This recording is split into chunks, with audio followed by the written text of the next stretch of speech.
Hello, I'm doing a book review, and the book I want to review is Night of the Crabs by Guy N. Smith. Now, Night of the Crabs was published in 1976, and Guy N. Smith is a very prolific writer. He's primarily known for his horror novels, but he's also written children's novels, and he's also written erotic novels as well. Now, I've only read one other Guy N. Smith novel, and that was The Wood, which I did do a review on a while back.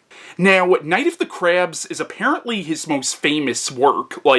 This book has a huge cult following, and he's actually written a number of sequels to this book as well. Now, the plot of Night of the Crabs is it's about this man named Cliff Dravenport, who is a marine biologist whose nephew and his nephew's fiancée have recently disappeared, and they were on vacation around, the Welsh coast, and he goes to look for them, and what happens is he finds out about all these other disappearances involving swimmers around the Welsh coast. Eventually he discovers these print marks on the beach which basically look like oversized versions of the prints that crabs leave behind. Eventually he meets this woman named Pat Benson who has also been seeing these giant crab prints as well. And eventually the two of them discover that these disappearances are actually the work of giant crabs of unknown origin. Now, Cliff has a friend in the military, and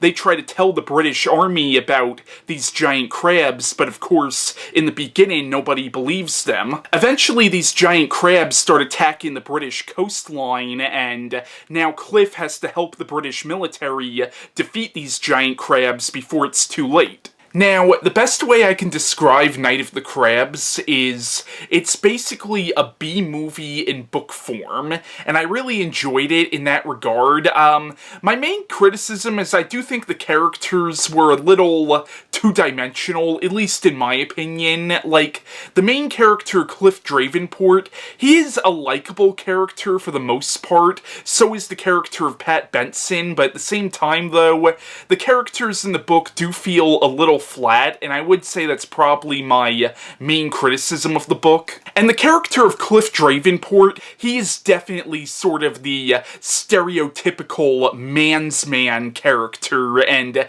he's also kind of sexist as well. There's actually a part of this book in the beginning when both him and Pat realize that there are these giant crabs, and Cliff realizes that they need proof of the existence of these giant crabs, and at first he's not 100% convinced that these crabs exist, and he plans to go out to the beach at night and keep a lookout for these crabs, and Pat wants to come along with him, and he actually says this is no job for a woman. And it's okay, you could definitely tell this is a guy from a different time. Granted, the book was written in the 1970s, and the character is supposed to be slightly an older gentleman, so this is probably a guy who probably came of age in maybe the late 50s or early 60s, so obviously he came from a different time. And also the 70s themselves, while they were definitely a more liberating time for women,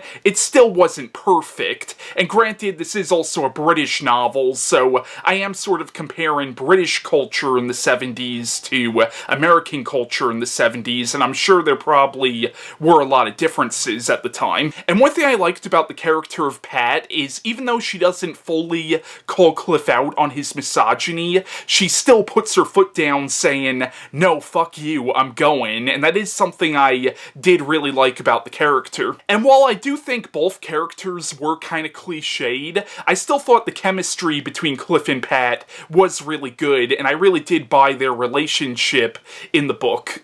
In the book, they do develop a romantic relationship with each other, and it does happen really quickly, but the way these characters are written, I could buy that these two people would fall in love with each other this quickly. But once again, my only real criticism of this book is I do think the characters are a little two-dimensional. But besides that, I still really enjoyed the novel, and once again, this really does have the feel of a B-movie. It feels like a B-movie in book form. I also really liked the character of Greedale, Cliff's friend in the military. I thought he was a really likable character. Like, it's weird, I am sort of criticizing the book for how two-dimensional some of the characters were, yet the characters were still at least likable. I also thought the crabs were pretty interesting, and honestly, I've always felt like the idea of killer crabs would have been a really interesting idea for a horror movie or a horror novel. Obviously, I only found out about this book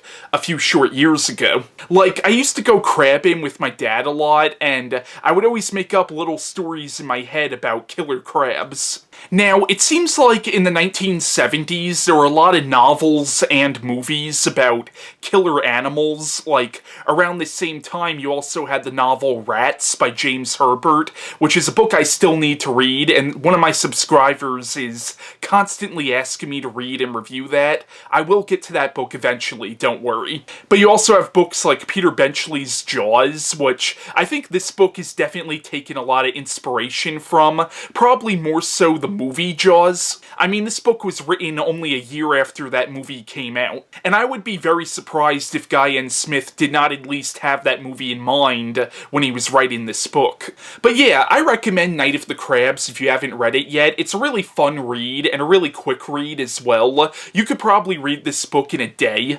Now, as I said before, Guy N. Smith actually wrote a series of sequels to this book. There was Killer Crabs, then there was The Origin of the Crabs, then there was Crabs on a Rampage, then there was Crabs Moon, then there was Crabs the Human Sacrifice, then there was Killer Crabs The Return, and then the final book in the series was Crabs Omnibus, which I believe was a collection of short stories that take place in the universe of this series. And the latest book in this series was actually published in 2015. And that's interesting to me. I never thought a story about killer crabs would make an entire series, but I'm definitely interested in checking some of the sequels out at some point. But yeah, that was my review on Night of the Crabs by Guy N. Smith, and bye.